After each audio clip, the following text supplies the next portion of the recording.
What's up, everybody? It's your boy, the Italian Stallion, here for the second year in a row roast of the Italian Stallion. I got two pair Tate already on here tonight. We're playing some music. We're going to have a good time. We're going to go an hour tonight. If you want, please jump on that chat box. Definitely come on. Wish me a happy birthday. Two pair turns 41 here in a couple weeks. My birthday's officially Thursday, but we're celebrating tonight. Just because of schedules, unfortunately, Shane couldn't be here tonight, but we'll give you a shout out, Shane. Hope you're feeling better, and we catch you on the next show. And the next show is going to be fun because two pair, we kind of talked about it a little off camera. The next show, we're going to do our Bracketville pick like we did last year. It's going to be the Rebels with a Cause bracket that I will enter into the big ESPN tournament, and hopefully, we can have a great better success this year as we pick it together and go from there. And that's a contribution from everybody in the chat box. So the one thing I do want to tonight we have beats by the incredible West Oven Beats.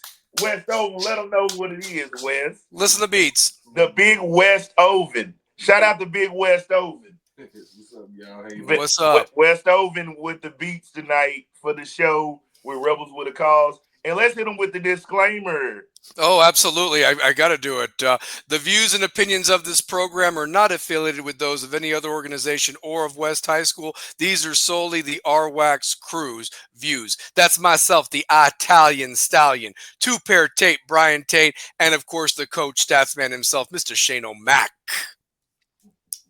But yeah, and also remember, join that chat box, hit that like and subscribe button.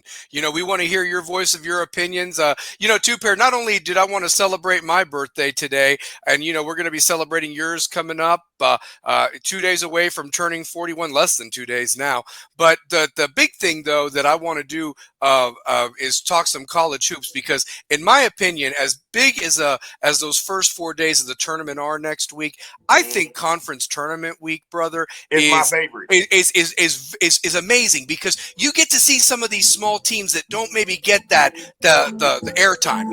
Now Right. It's better now, but remember 25 years ago when you and me were younger, we couldn't see these teams. Like, you only saw them right then on that one game. ESPN's got the final of the MVC tournament or whatever like that.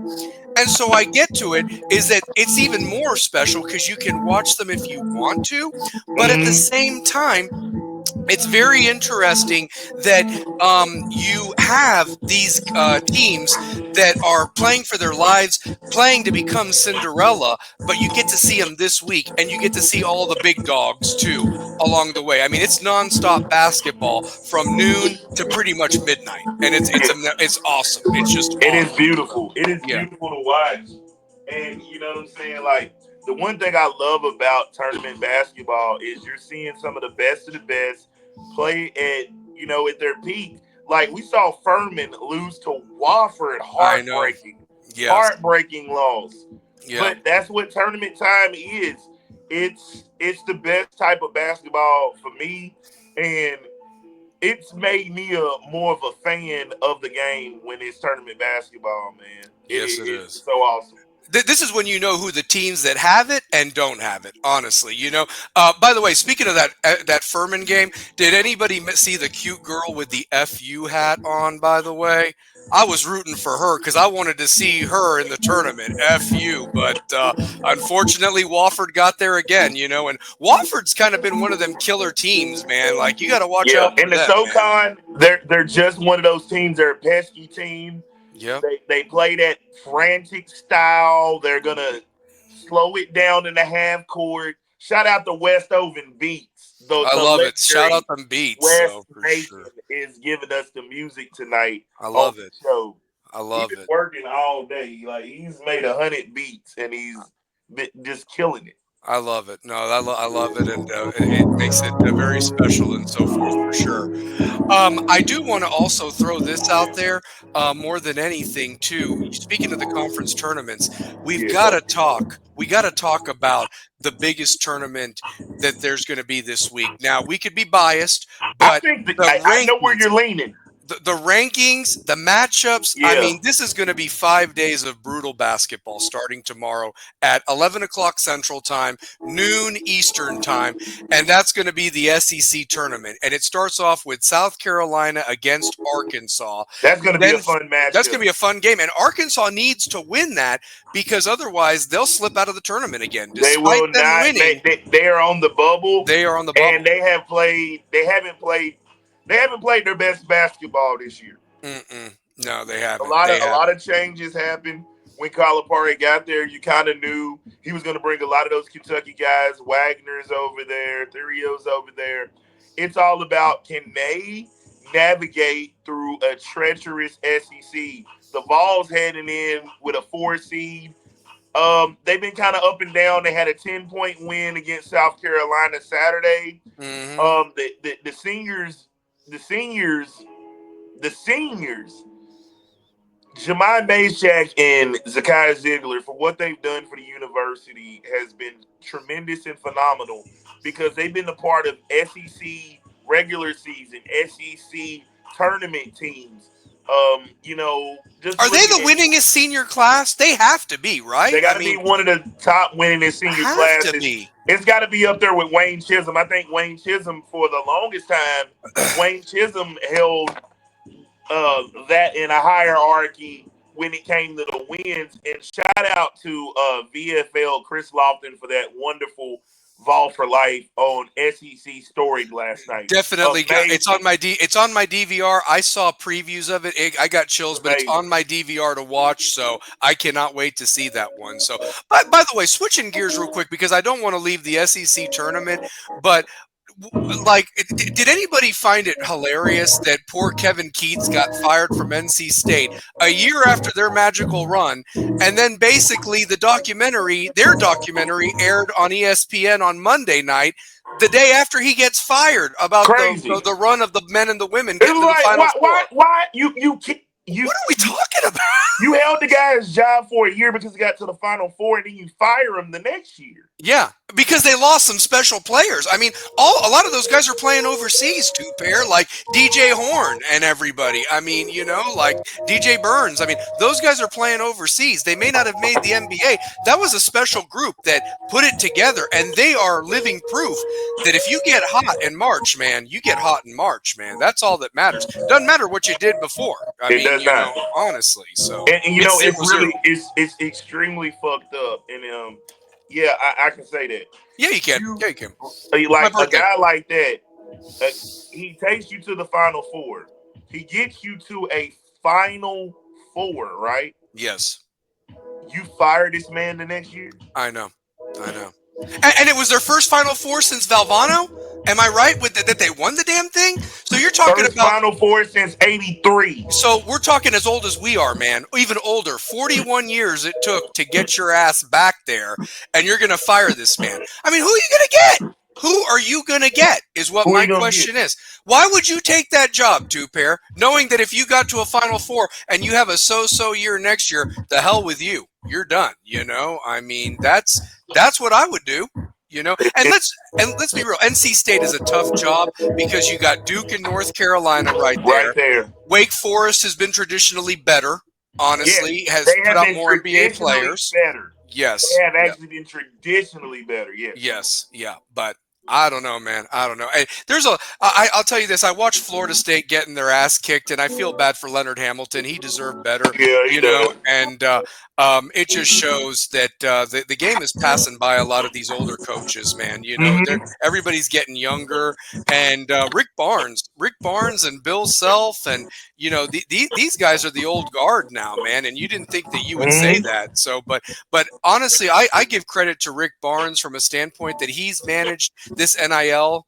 He has still been able to relate to kids that are 30-something years younger than him. So, I mean, I just feel that you talk about a coach that hasn't thrown in the towel yet, and it looks like it's kept him younger. He looks like he's still having fun with it, more than anything. While a lot of these other guys, like the Tony Bennetts, the Jim Larinagas, Leonard Hamilton, they said peace out. they're done.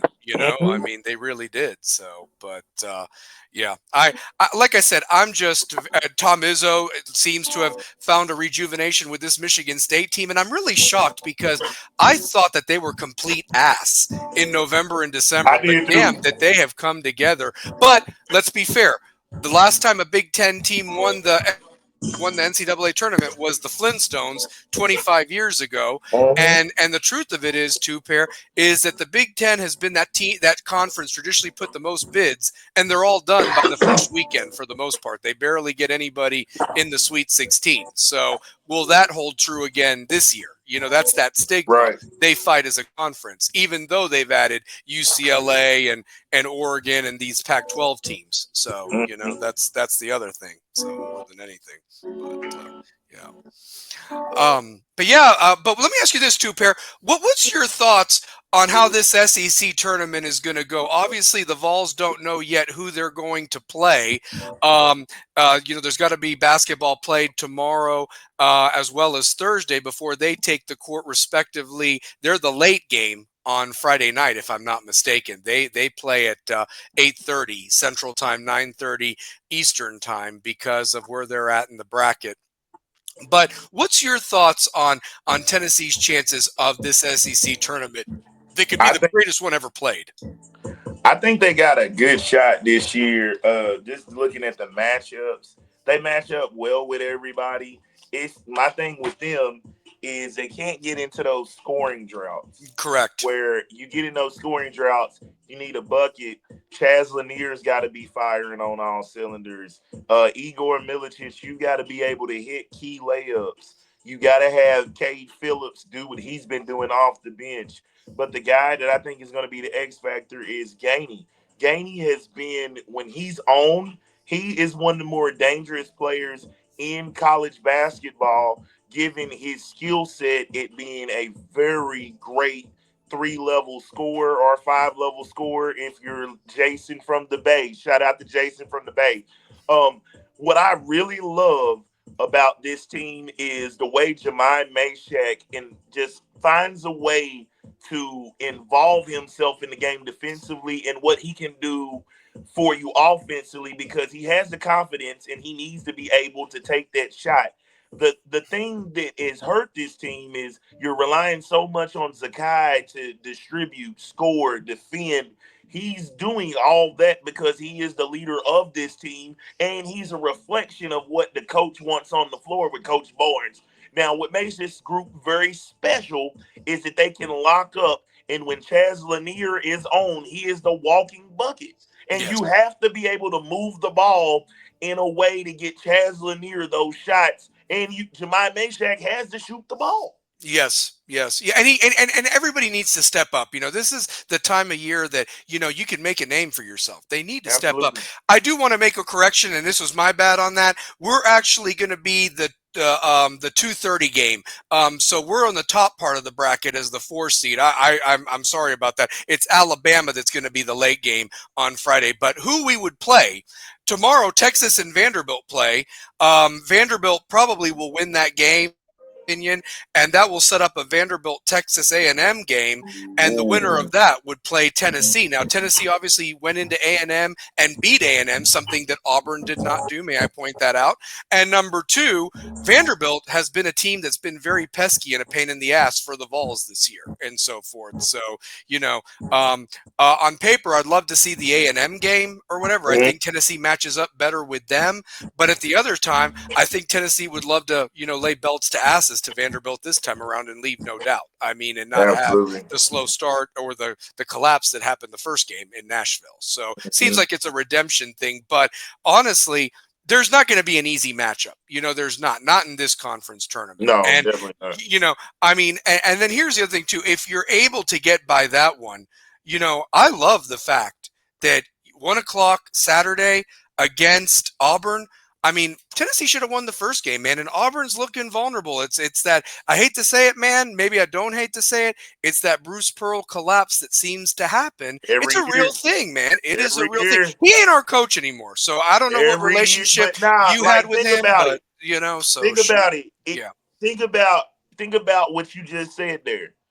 And all the years me and you have done sports, all the years me and you have talked ball, me and you have talked ball since 2001. Yeah, 99 technically. No, 99. 99. Yeah, technically, yes. Yeah. Me and you have talked ball since 99, right?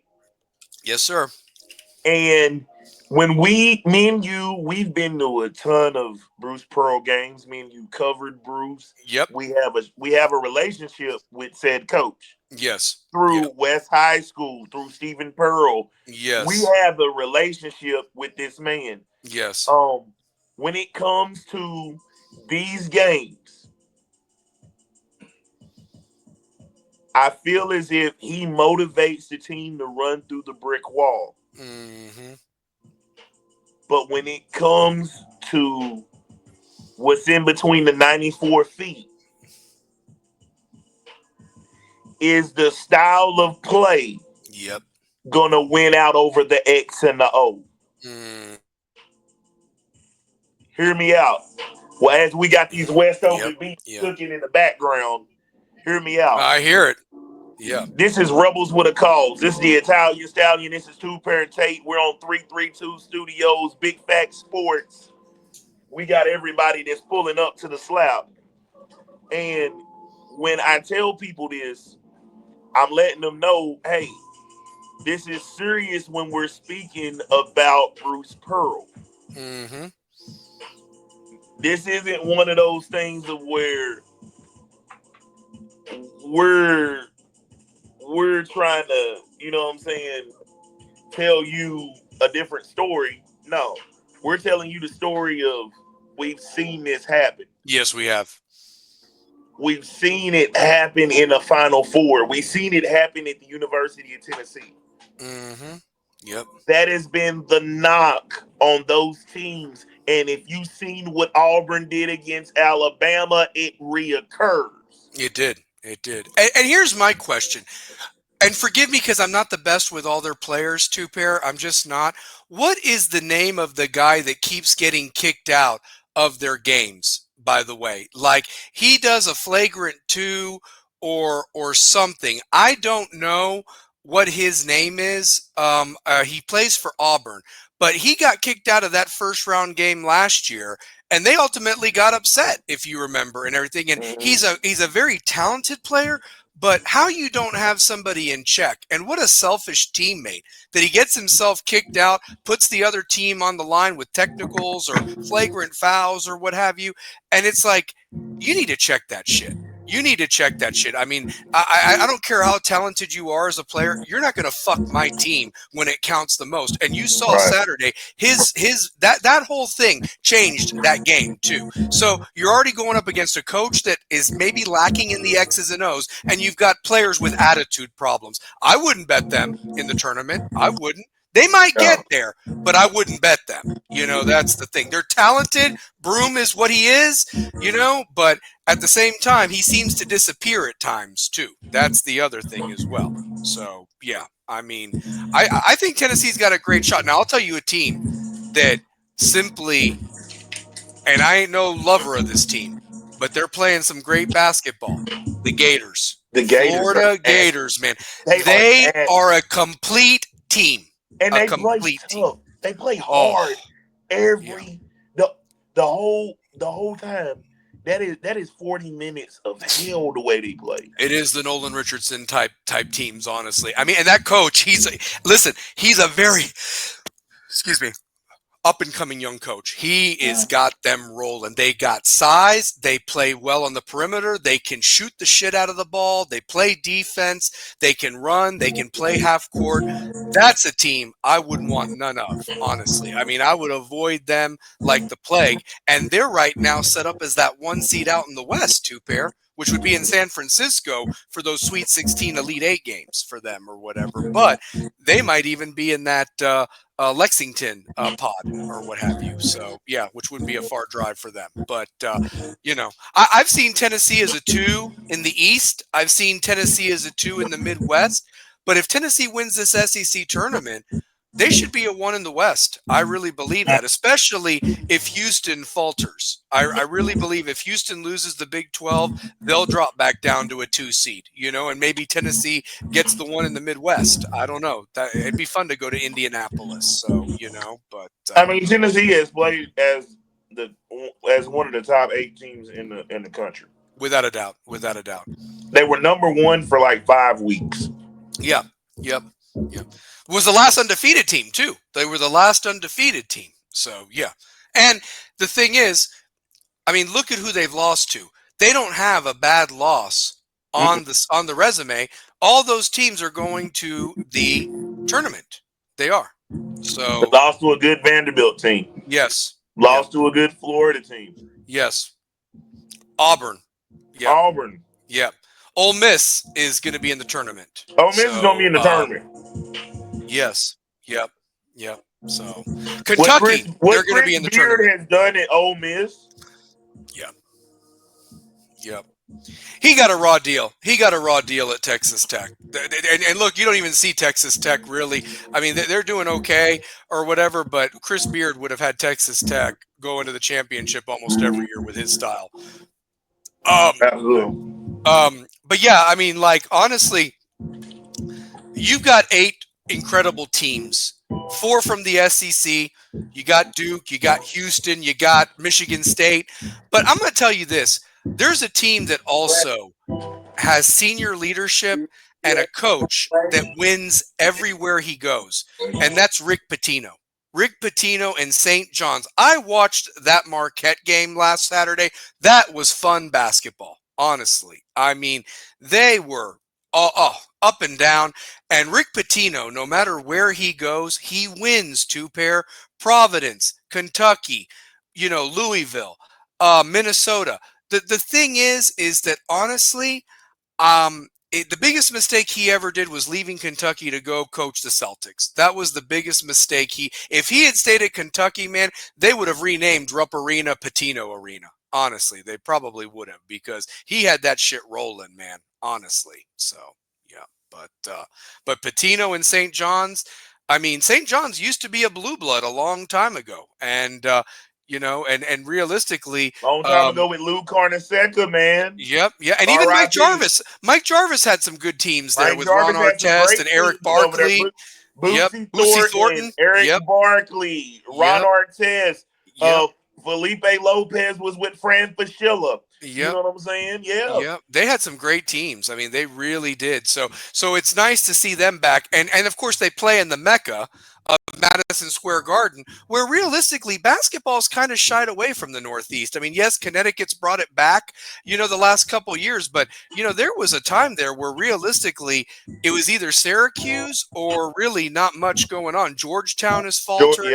So those Northeast schools really need kind of like to bring back that geographical presence, because it seems right now the Southeast is where it's at, whether you're an ACC team or you're an SEC team. The Big Ten, like I said, the knock on them, can they get to the Elite Eight? Can they get to a Final Four? Can they win a title? There's no Pac-12 anymore. No more Pac-12. The Big 12, I mean, Kansas has probably been the biggest disappointment team all year or whatever. Kansas is so disappointing because they got all them old dudes on that team, and I'm surprised Bill Self hadn't quit, to be honest with you. So I mean, he just won a title. That's true. That's true. So no, but I mean, like that he's so frustrated with them that he just said the hell with it. I should have gone out 3 years ago. But no, I mean, no, they're good. He's going to get whoever he wants. I mean, they'll get whoever they want. He's got Kansas. Think about how many titles he's won at Kansas. 3? Is it 3 that he's won? 2? He got 1 at 08. 08, yep. The shot by Chalmers, yep. 22. He just won 22. 22. Did he win one in between there? I don't think he did. No, Baylor would have got that one because Scott Drew got one. That's right. Scott Drew got one. So let's see here. They lost. They lost to Kentucky in that final, didn't they?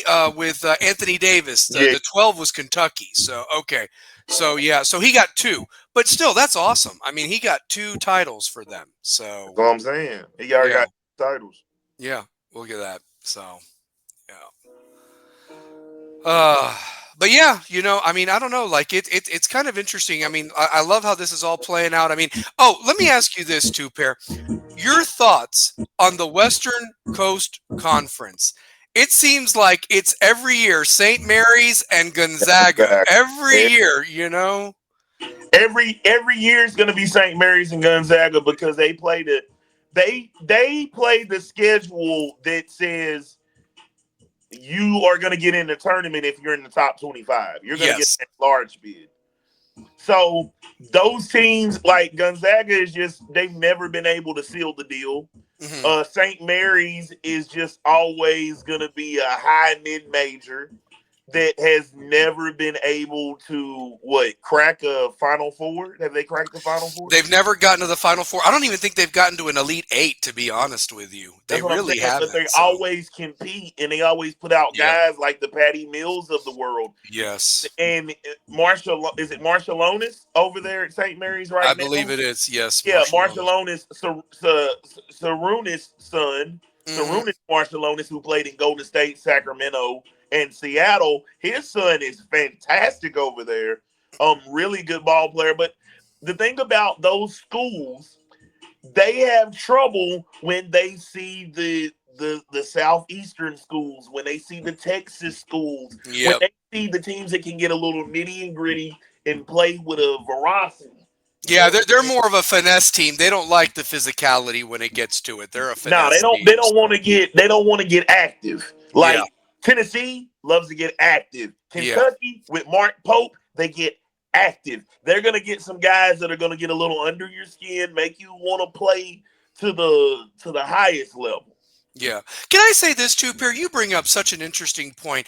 And I we talked about it with Tommy last week, and shout out to Tommy Winton again for being on the show. Right? It's a great episode. I've watched that episode 15 times. Yeah, no, we've gotten a lot of views on it. I've watched that episode, the Coach Lindsay episode, Mike Morrow's episode. Yeah.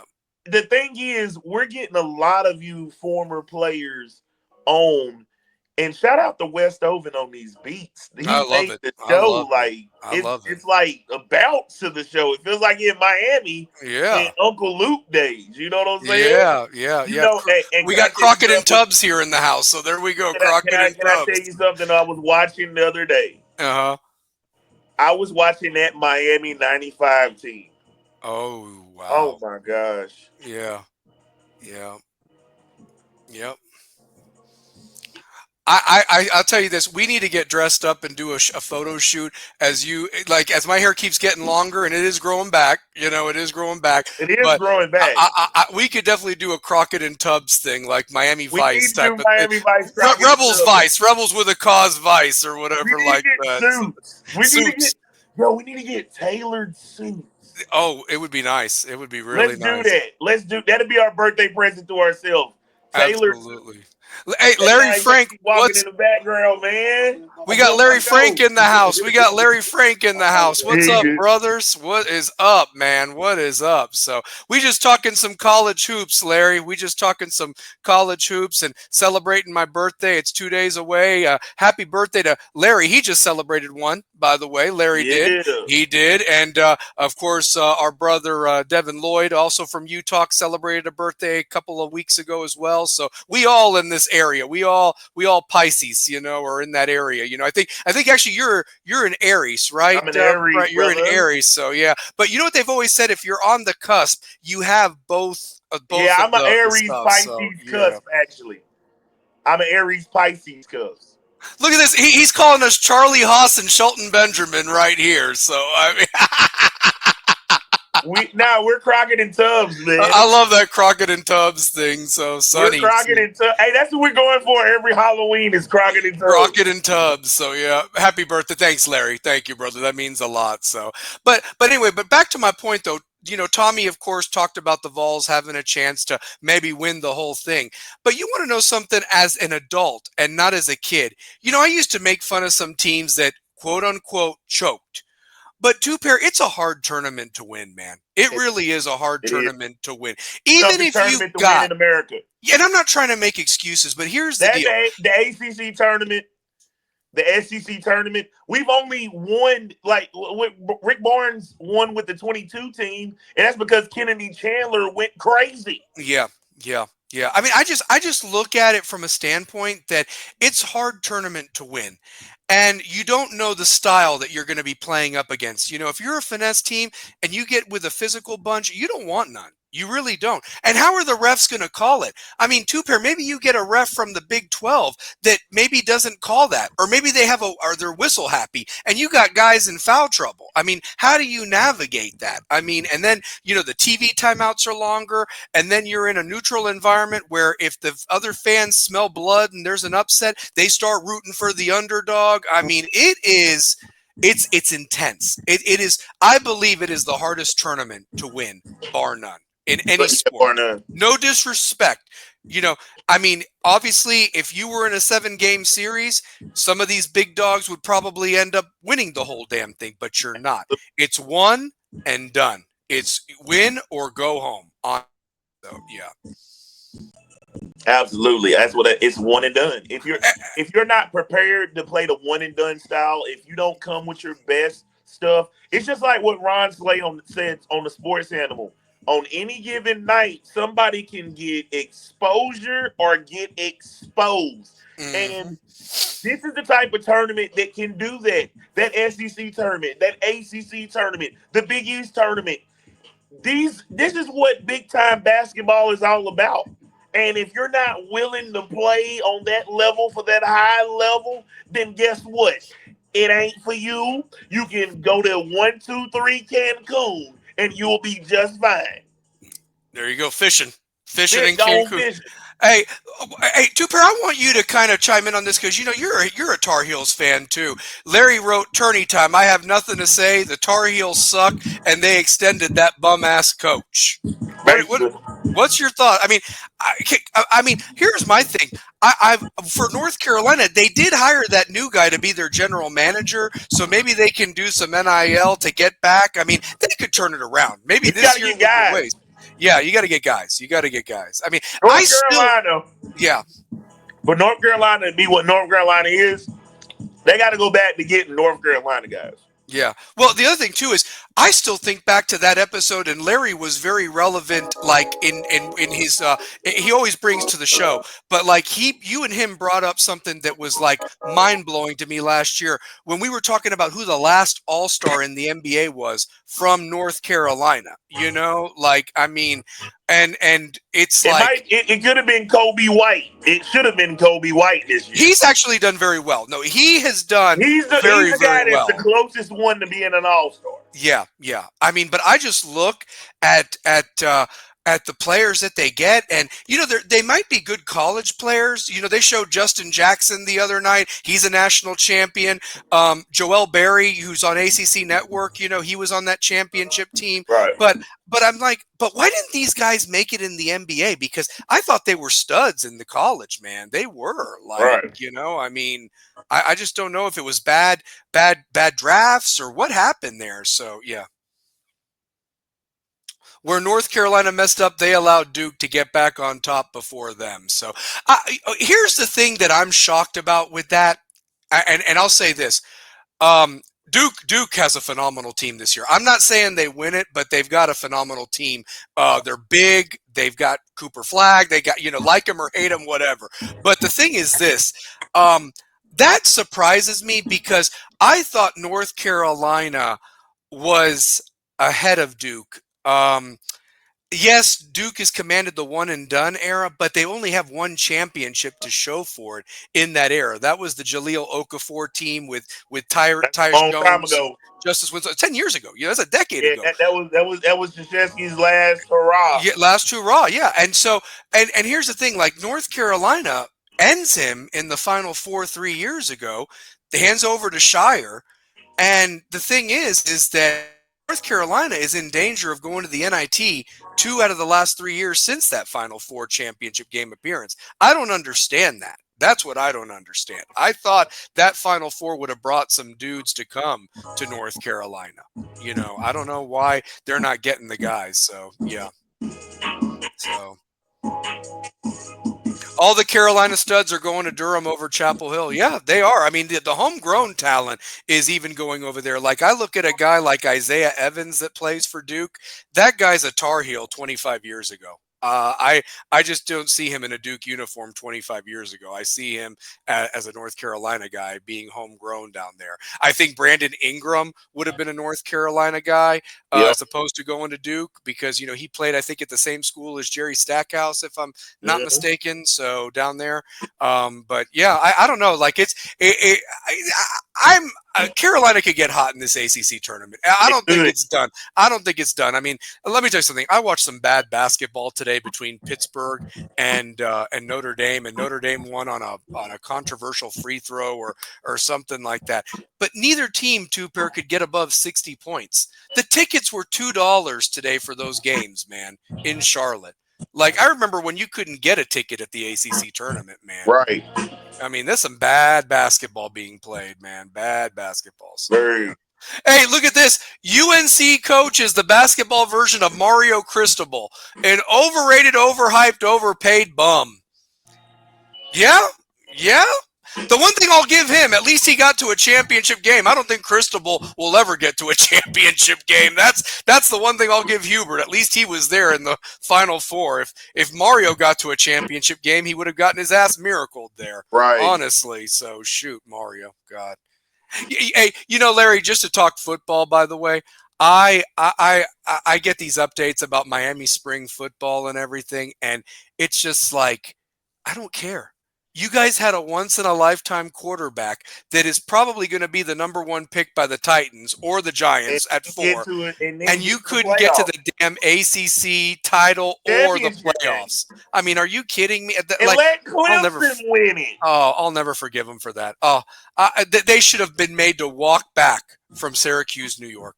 They should have been all made hitchhike your asses back to Miami from Syracuse for that. For blowing a 21-0 lead, man. It should have been 48-0 is what it should have been. Exactly. So, I mean, bums. Just bums. So, yeah. I mean, I got on tap. Yeah. Let's see here. What else? I did want to say this. I love that you're contributing to the chat box. I wish everybody else would too. So, want to give a couple shout outs to our West Spring Sports real quick. Let's talk West Spring Sports. So check this out. Our baseball team is kicking some ass, man. They won tonight, beating Westridge 3-2 in a game up there. They were in some little tournament up there. They played 2 games today. The other one, they went ahead and beat Science Hill 11-7. So 2 big more wins for the baseball team. Soccer fell short tonight. The boys did against Farragut 2-1. But our girls softball team, they beat Bearden in the rivalry game 3-2. So shout out to our softball girls tonight. And all the spring sports are doing great. Lacrosse is doing their thing. Both boys and girls are whipping some ass. So just keep doing your thing. Don't know what's going on with track, but you always know that we've always been a strong track program. So hopefully they're doing their thing. Football team is still fundraising right now. So, you know, that's a big thing going on right there. And, honestly, spring football, we're getting close to pair. You know, it's May. Sure. You know, May will be here before we know it. Getting that spring football as we try for that 3 out of 4. Man, we really want that 3 out of 4 more than we got anything. 3 out of 4, man. Spring football's coming up. Hey, baseball team is kicking ass and taking names. They are. Coach is doing a fantastic job with Yeah, we need to get him on. You know, I know that we've got to navigate a couple of weeks here with spring break and everything like that, but I need to call Romero and get the baseball coaches on because they've invited us personally. Coach. We got to get Jessica Lee on next. We've got to get all these guys on more than anything and so forth. So absolutely. I think you just turned. Did you turn your computer off, Stallion? I think Stallion just turned his computer off, or he just lost. No, I just had a light. I'm having light issues over here, unfortunately. Okay. So yeah, no, having some light issues. So yeah, but it's all live. You know, that's what happens when you go live. So it's not always. Look at that dude who looks like Dan Morgan in the back. Oh, look at that guy right there. Look at that guy. Here, I'll move out of the way. That guy looked like he was doing something. Oh yeah, look at that. Blonde highlights and everything. I mean, yeah, dude, it was It was some stuff going on there, man. So yeah, for sure. 45, baby. So yeah. Larry Frank, he put this with football. My Steelers broke my heart. Fields gone, Harris gone, flirting with Aaron Rodgers, and I just read Anthony Richardson is on the radar. Let me just tell you this. I'm going to throw another team out there that absolutely stinks. Who's that? The Dolphins. They stink. I mean, they're free agents. They just got a bum offensive lineman from one of the worst teams. And their offensive line is trying to protect Tua, who's one concussion away from retirement. The backup quarterback they signed is absolute garbage. I mean, it's like, what are you doing over there in free agency, Miami? I mean, scared money don't spend money, man. I mean, they don't make money. Scared money don't make money. That's joke. So, yeah. Yeah. Yeah, no, Larry, I feel for you, man. At least the Steelers make the playoffs. The Dolphins are the team that holds the door open for. How about DK Metcalf going to the Steelers, though? That is big. Yeah. They traded Braxton Berrios, one of their most reliable possession little wide receivers, for that lineman. I mean, the Dolphins are stupid. They are just a dumb franchise. Losing for 40 years, 50 years, whatever it is. Hadn't been to a Super Bowl in 40, hadn't won one in 50. Think about that. That's just absurd. So and all their other Miami teams have won multiple titles since. The Marlins have won 2 titles, who are a horrible baseball team. The Panthers are in line for another hockey championship this year. The Heat, they've had their success here and there, but the Dolphins are the worst thing about South Florida sports. Hell, Inter Miami with Messi's going to win a title before them. Come on now. So shoot. That could happen. Oh, he says DK ain't nothing. Who's going to be throwing it to him? That's what he wants to know. So who is the Steelers quarterback? Is it going to be Aaron Rodgers or Anthony Richardson? Really? Oh, my God. Wow. I can't believe they let Fields go, but whatever. Crazy. That's Crazy terrible. Yeah. Well, and you know what the other thing too is, it's kind of crazy because basketball kind of takes the front. Still Russ. It's still Russ. Okay, it's still Russell Wilson for right now.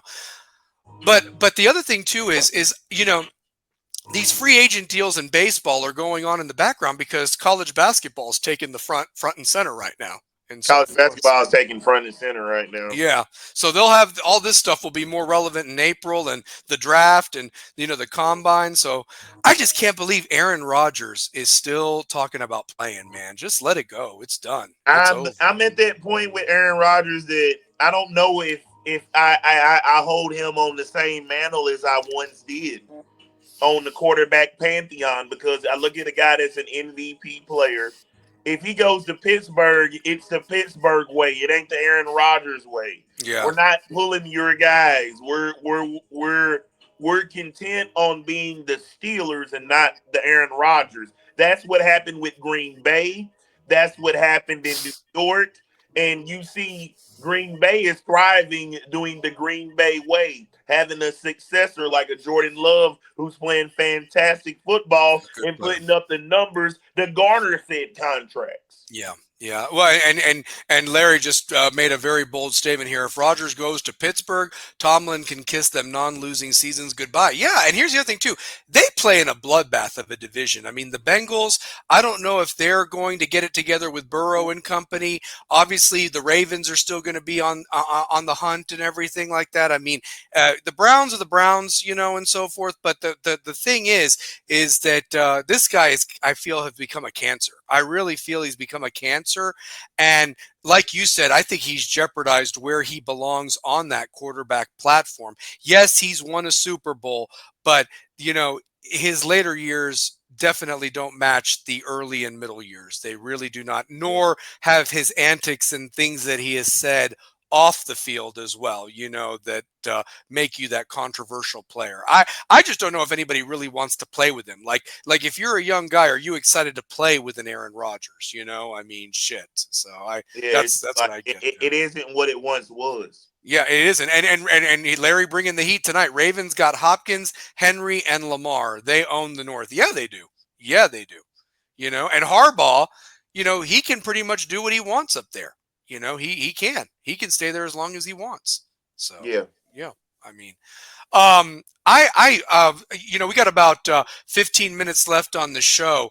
The other thing I was going to talk about, real quick, what about the LeBron James with this groin injury and the Lakers, and The what's Stephen your A. Smith, Oh yeah. So what? So let me ask you this: what was that? Like, was that a publicity stunt or was that real? I mean, I don't really even listen to Stephen A. But the thing is was he really insulting Bronny? I mean, I know we've torn Bronny apart on this show, but LeBron don't know us from nobody. That's the thing. what So I mean, with okay, let me say this. And we are big fans of LeBron, oh and yeah, oh we yeah, would yeah. never we wouldn't talk bad about Bronny. All we said is we wish Bronny would have went to Duquesne to play under Drew Joyce. We said Hmm. that numerous times on the show. Or come back to school and do something, or something like But that. we're not going to talk bad about his son playing. We're not expecting anything from his rookie season. This is his learning experience. Hmm. Like we're not. Here's what I want people to understand about Rebels with a Cause. Mm. Our our cause is to get student athletes. That's our cause. Our cause is to teach student athletes media training and let them know, hey, you've got a platform to learn about communications. We interviewed the best players in the city who are on Knoxville Focus right now. Jalen Hill, Kevin Jack, and Devin Martin. So we're here for a cause. And when we saw Bronny, we've said consistently that we would have loved to see him play under Drew Joyce. We've Hmm. said that numerous times. We understand his season is going to be a learning experience of growth and trials and tribulations. This man just had a heart condition. We're not viewing this rookie season as anything but a learning experience. He's lucky to be on the court. Some people have never played again after a heart condition. They've died So on the court. yeah, So, so LeBron wouldn't come at us in that manner because that was a father. That wasn't LeBron James, the basketball player. That was LeBron James, the father. yeah. That, So what did Stephen A say? Was he just being his typical jackass self, just like insulting somebody or whatever like that? Like he was such a great basketball player back in the day or whatever like that. I mean, I just think like it's like, look, I get that you try to get ratings and everything like that, but I mean, sometimes you got to be careful what you say. Like, for example, Tom Brady can pretty much, I think, anybody on a football field because he look at what he did. But I mean, but if you look at like somebody like, oh, I don't know, Brad Nessler or someone like that, how good of a player were you, man, when you played? Honestly, before you go throwing out there that, now you can be disappointed in some players' play. Maybe some people didn't bring it. Some people were loafing out there, didn't bring it 100%. That's a different story. But if you made it to the big leagues, man, and even got a minute of playing time, you're better than like 99% of anybody the fuck else. I'm sorry. Like you that, really are. So, I mean, get the hell out of here with this. So, but honestly, like, I mean, I watched Jason Tatum throw 40 on the Lakers the other night too. I mean, Jesus, it was just like, wow. And realistically, the Cavaliers, are they the real deal or is this a flash in the pan? I mean, are we going to see? I don't know yet. I gotta see what it is in the playoffs because the times that I give the Cavaliers their due and then they give me the BS. Yeah, yeah. Well, in my opinion, it's the Celtics is to lose always because they are the defending champs. And we on this show have always said, you're the champs until somebody dethrones you as the Right, champs. I right. mean, here's the thing. As shitty as Connecticut's played this year, they could go on a run. You never know. They could go on a run, Connecticut. So going for that three-peat. But right now, it's kind of shown that the three-peat isn't in the cards this year. West didn't do it. The Chiefs didn't do it, so it just seems like maybe that was a back-to-back last year, and this year is a new champ being crowned. So yeah.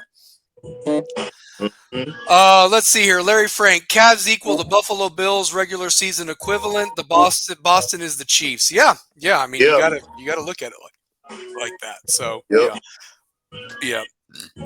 Um, I guess I also wanted to talk a little bit more hoops real quick, and I know, Larry, I know your Tar Heels have disappointed you and so forth like that, but do you at least agree that the conference tournament week is just as exciting as that first weekend of the NCAA tournament, man? I mean, you get to see all these different conferences, and you get to see the Cinderellas, and these people, they all have a dream, and then, Selection Sunday, and then it's like, it's go time. It's go time, and I just have always more exciting. Yeah, the conference tournaments, I could argue, might be a little bit more exciting because, I mean, think about Saturday's lineup. Think about Saturday's lineup. You could potentially have Tennessee and Auburn at 1:00. 1:00 game. Okay, you could have Alabama, Florida at 3:00.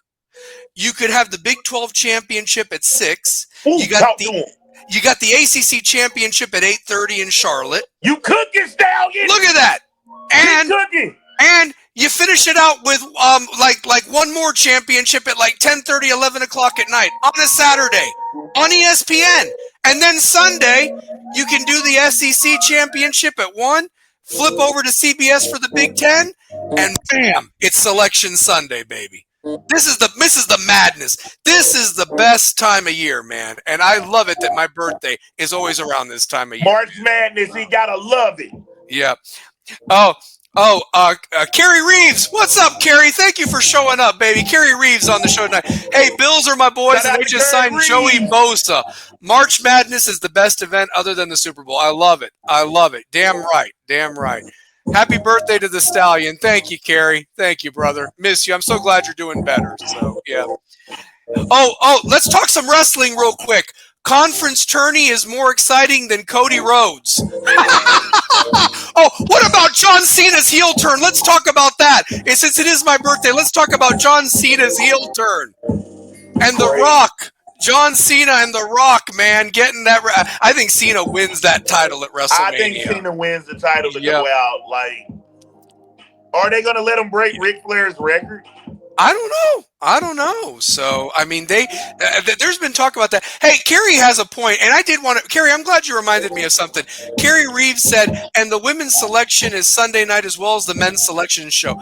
Do you know what I really believe? I really believe that the women's selection show should actually have been like Monday night or Tuesday. Yeah. It should have been Tuesday night after Connecticut and the women's thing. They should have their own thing. They shouldn't have to share the spotlight with the men. But I will say this. They may have had the best tournament last year. I think this year the men have the star power this year in the tournament. I believe that. Maybe I could be wrong. So we'll see what happens. So yeah. This generation version of Hogan's NWO turn, absolutely. And Larry, you bring up something, man. I know old Kevin Nash said, "Oh, the NWO was better." It's different eras, man. It's totally different era. And it's like, listen, I love me some Kevin Nash, but it's like, look, dude, we know what you did.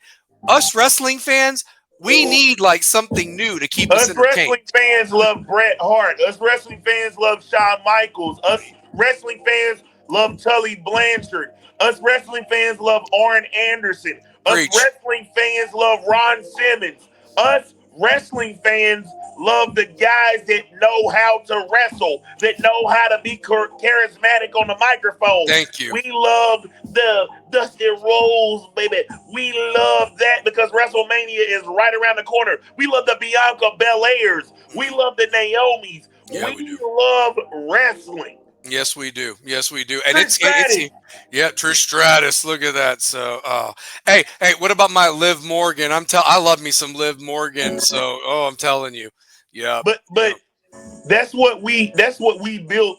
When we talk about Rebels with a Cause, we're talking wrestling, we're talking sports, we're talking MMA, we're talking boxing, we're talking West High School sports. We're talking about all of this because we're making a whole bunch of music. And hey, guys, I got to wrap this up because we about to get in the studio and work. All right, brother. Well, go on ahead, Two-Pair. I'll finish out the show, brother. Thank you for spending my birthday with me, man. I love you, okay? Take it easy. So, later, man. Yes, sir. I'll let you, brother. You bet. Yeah. Larry, I do want to bring this up, by the way. And please answer this. Please answer this. Carrie, whoever else is on the chat, please answer this. I want you to go back to when that heel turn happened with Hogan. Was Bobby Heenan drunk? Like I'm not trying to be mean. Rest his soul. But why would you say what he did say, man? You just blew my mind with what you just brought up, Larry. Honestly. For example, he walks out there and is he with us? And then I think it's Tony Schiavone that says, "Oh, are you serious?" or whatever like that, and everything like that. It's like, why would you even insinuate that? Keep your mouth shut, honestly, and you're right about that. You are right about that. Bobby Heenan said it. Cena was just there in the ring smiling and gives him that hug. And then, oh my God, that look that Cena gave, man. It's like, that's the Cena that is like, get out of my ring. That's the Cena that is like, there were rumors, there were certain wrestlers he buried backstage when he was, Kenny from the Spirit Squad. I'm just, come on, Kenny. I'm just saying, we got to see Cena, the guy that can hold Big Show, and Big Show was quoted as saying, "That's the guy that I always felt fine when he lifted me up. No, he didn't move." This is the Cena we've wanted for years, guys. Enjoy this. This is incredible. Incredible. So, yeah. Kerry writes, my favorite wrestling was the NWA in the 80s. I never missed World CJ. I'm going to tell you this, man. NWA lost something when they got acquired by WCW. And I also will bring something up here in a minute, but let me keep going with the chat box. Give Triple H his credit. He's cooking. The Bianchi storyline is hot. Yep. Cena heel turn, Jey Uso. Dude, we knew. Can I just say this about Triple H? One of my favorite wrestlers, hands down. My radio handle for a long time was the game Triple J, because I love Triple H so much, and I used to come out to Motorhead's The Game. But I am just saying that we knew that the business would be in good hands with Triple H, because he knows what's best for business. The only thing we got cheated out of is the fact that he had the heart problem, and he should be doing what Vince McMahon was doing all those years ago. He should be the new Vince McMahon. And it's not that you're recycling storylines. How hot would it be if you had Rock, if you did like a Triple H Cody versus Cena and Rock at WrestleMania, if Triple H was physically able to do it? That's what I'm talking about right there. We got cheated out of that when he had that heart problem. Thank God the mind is still there, but damn, did we miss some potential shit for the next 10 years or so while he is still physically able. And the way that guy works out, or did work out, he could have done it into his 70s without the use of roids. So Hogan's the third man dead giveaway. Yeah, that's what I'm saying. Why would you give that away? Let everybody just be like, he's there to help Macho Man. No, he's going to throw his damn face through the ring like he did when he stole Miss Elizabeth. So never missed World Championship Wrestling during the 80s with the Four Horsemen. Damn right. Dusty Rhodes and those guys. Heenan predicted the Hogan turn years before it happened. It was in his book. Wow. I didn't read his book. Maybe I need to read old Bobby Heenan's book. I like that. So, yes. So here's another thing with wrestling, by the way. Here's another thing with wrestling. You look at what's going on now and so forth with wrestling. Saturday afternoon on TBS. Yes, I remember watching El Gigante. So, but here's the other thing I was going to say. My best friend Mark, I don't know if he even came on to watch. I know he's busy and so forth like that. But truth be told, I had a discussion with him about the Cena heel turn and everything. He thought that was cool and everything, and The Rock. But him and I were having the discussion of how WWE beat WCW. And it's really funny if you think about it. WCW guys that were misused, like Triple H, like Mick Foley. Of course, he was more ECW, but he was in WCW. Stone Cold Steve Austin. Those guys literally went to WWE and were the reason they put WCW out of business. The WWE guys that McMahon was done with went to WCW and they were past their prime. Still had the name, still had the look, but the in-ring product wasn't there. As a kid, I didn't see it. When you go back and watch those matches as an adult, oh yeah, there was not the same product that WWE was putting. And it took 82 weeks. But I was just thinking about that. I was like, man, if you think about that, WCW rejects, and they would never be considered rejects now, were used correctly by Jim Ross and McMahon and that whole team over there, where WCW did not. And WCW was just using the same tired storylines that McMahon did. Yeah, you had maybe a occasional hit with Bischoff, or you had Vince Russo for a minute, but when they didn't even have a damn show written and they're 15 minutes from going live, I mean, it's a no-brainer. And then they're giving away the taped matches, and you're telling them to switch over to watch Mick Foley win his first championship against The Rock. The Rock was the only homegrown. Undertaker technically was a WCW guy that didn't make it and went to WWE, but you got to give Taker credit whether you love him or hate him. Mark Calloway never jumped ship. He was probably offered a lot of money, but he never jumped ship. The worst thing Bret Hart ever did was go to WCW. I understand why he did it, but he never gets hurt in that ring with Bill Goldberg. And probably could have still wrestled for another 10 years, the way that guy trained, the way that guy took care of himself. So, Shawn Michaels, if he never hurts his back against Taker in that casket match, but you know what the truth of the matter is? He probably is dead because of his cocaine habit. He found God, he found a wife, children, and rejuvenated his career and gave some great matches when they even said he may never wrestle again. But Shawn Michaels was a homegrown guy. So I say that you look back at those wrestling wars of how special they were, but it was really a full circle time. That's just something I wanted to bring up. So, yeah. People forget the Triple H terrorizing. I mean, and he had that blonde flowing hair. And then they basically take a shit on William Regal, which they do all the time, Larry. Kerry, you probably seen it too. Like, they take a shit on William Regal and make Triple H this triple Hunter Hearst Helmsley, and he does this bow, and he's like riding a horse from Greenwich, Connecticut, and everything like that. I mean, it was a total knock on the blue bloods of WCW at the time. It was. And then, thank God, he ditched that gimmick and found something with the Triple H and the game and the Cerebral Assassin, and did his thing with DX, made DX his own, became a singles guy. I mean, but damn, did they not know how to manage people? They did not. So, yeah. WCW did what AEW is doing now, overusing overhyped expired WWE people. Yeah.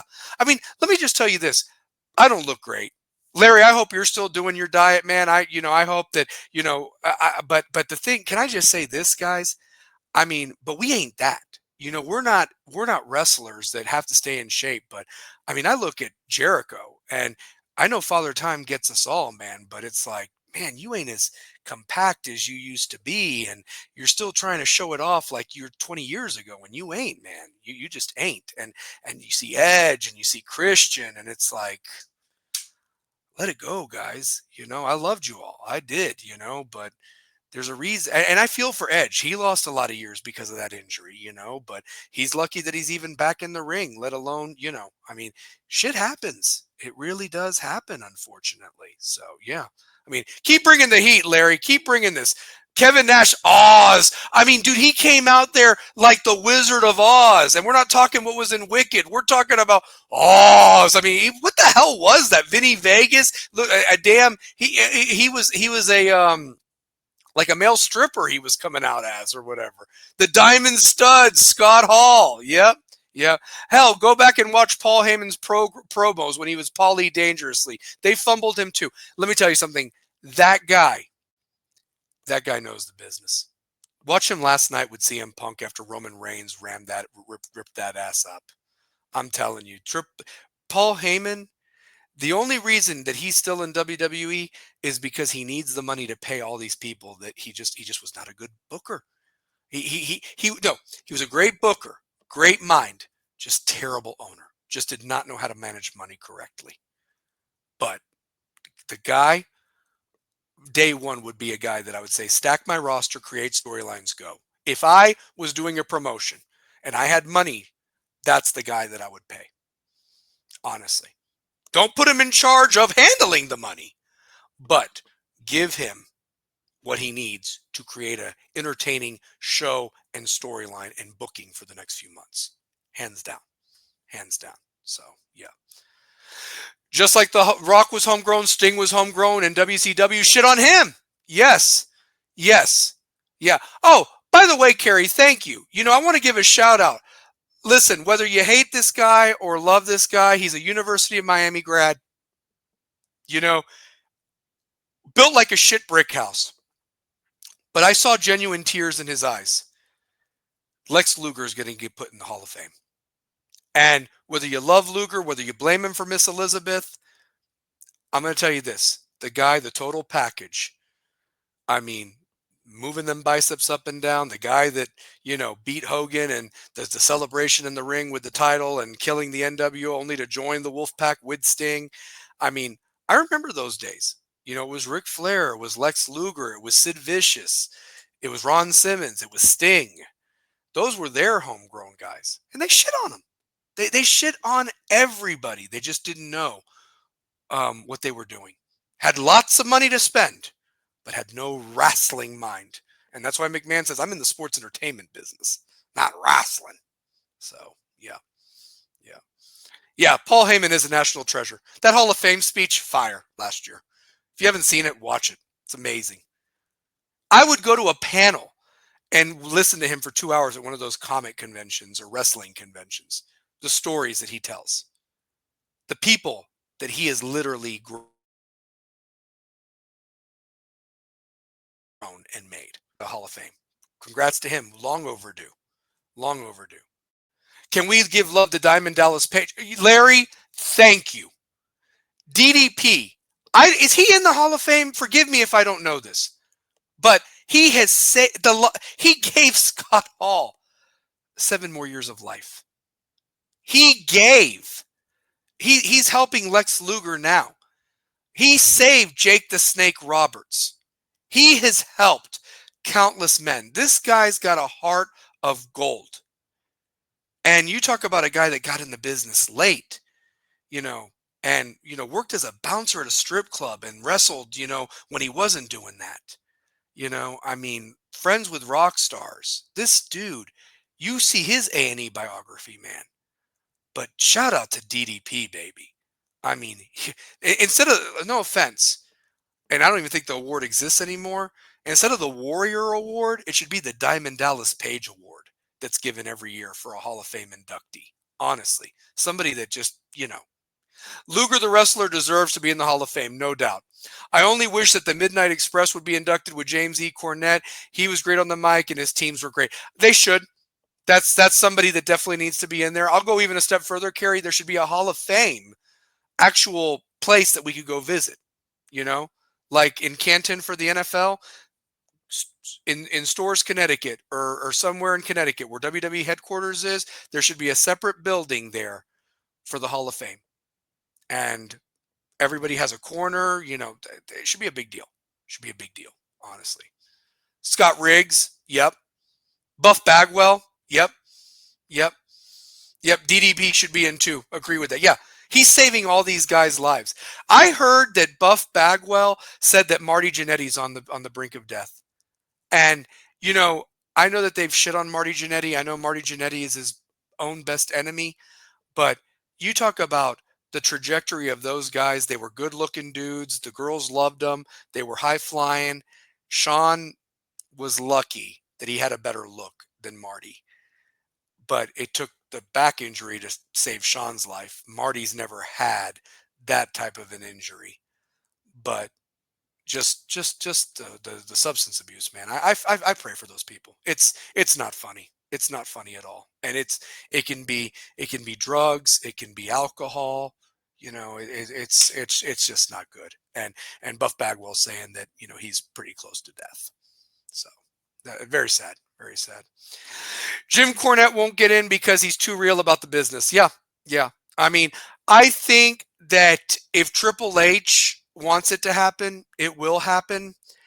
Cornette will have to, basically, that's important.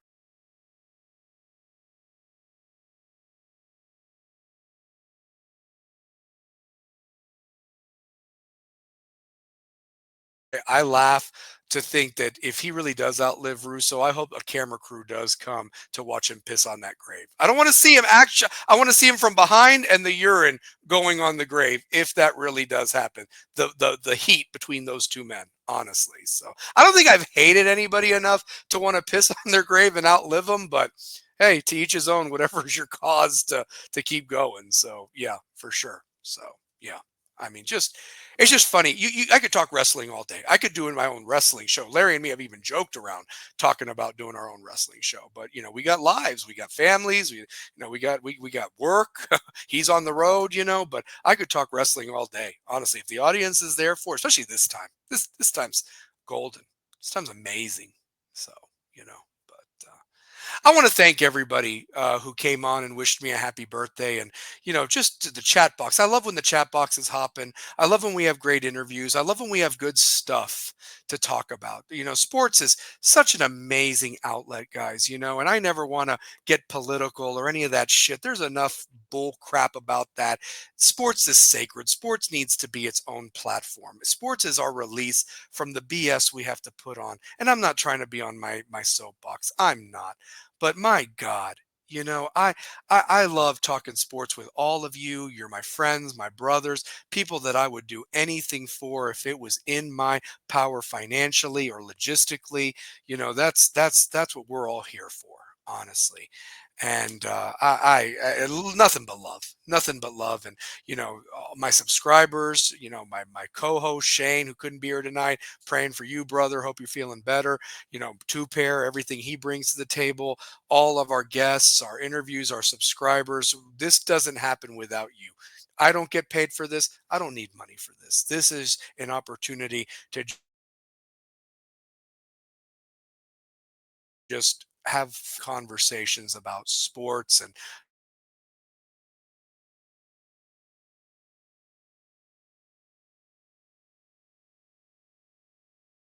so, I guess he's not going to be in the Masters, obviously. So, so there's a storyline for golf, but shouts out to, yes, shout out to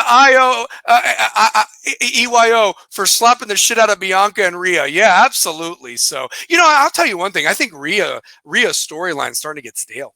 It really is. I think that was last year. It was interesting with the mommy and everything like that. Something's got to change. Something's got to change. You're only as good as your competition. And if you're too dominant, you got to have that wrestler that opposes you. The Liv Morgan storyline's been done. You have to have rivals. And as you know, the greats have always had multiple rivals. And you got to keep those storylines fresh, and you're only as fresh as your competition. So shout out to EYO for sure, honestly, on that one. So, but again, guys, I want to thank you for joining me for my birthday tonight. It was a stallion roast, and it was nothing but love. I know I have my haters out there. It's okay. It's all good. I pray for you and wish you love. That's not what I'm not all about the bad stuff or whatever. So glad nobody came on here and said, "Oh, he sucks," but it's all good. But I just want everybody to know that I love each and every one of you that contribute to this show as a fan, as a subscriber, as a guest. Getting our message out there. But it really is all about the kids, like Two Pair said. We are a cause, and we want them to be better than us. That's what this show is all about. So, but I want to thank everybody that joined us. We will be. I don't know when we're going to do it, but I would love Carrie. I'd love Larry. I'd love anybody that watches this show. Pay attention. We're going to have a show coming up when the brackets are announced, and I want to do a pick'em show. I mean, I don't really care about the first four, but I would love to do a show the Wednesday night going into Thursday, maybe next Wednesday night if everybody can do it. Jump on and let's make a bracket together that maybe wins this ESPN tournament challenge. We did it last year, didn't go so well, but there were a lot of upsets last year. Maybe this year it's more chalk. But we know that there's going to be some upsets. But I'd like to pick a bracket together, submit it by the 11 o'clock deadline on Thursday, and let's enjoy the March Madness. So but absolutely. So uh, F my haters, I'll say it for you. You're my little brother always, man. You're my big brother. Yeah, I love you, man. I love you. It's been amazing being in each other's lives for so many years now, and I just can't wait to see how many more years and blessed that we get a lot of years, honestly, because we've lost so many family members, friends, and I'm just blessed to see 41. I mean that. I had a friend, but I made it to 41, and I live for him, and I visit his grave every year on his birthday and leave a card on it and thank him for being my first friend when I moved, when that Spanish boy moved from Miami to Knoxville, Tennessee, with an accent and slicked back hair, and they didn't know who the hell this guy was. So that's the truth. So that is the truth. So yeah, Larry, we talked about it. I will tell you when the show is, and I will email you the link. Just email me. I still think I have your email, but just text me or message that. So yeah, it will be a lot of fun. And Carrie, you definitely got to be in there. I'll be promoting the show. I really will. So yeah, absolutely. Screw those haters. Absolutely. Hey, you know what the thing is with haters? They make us better. They do, from a standpoint. We don't give them that energy.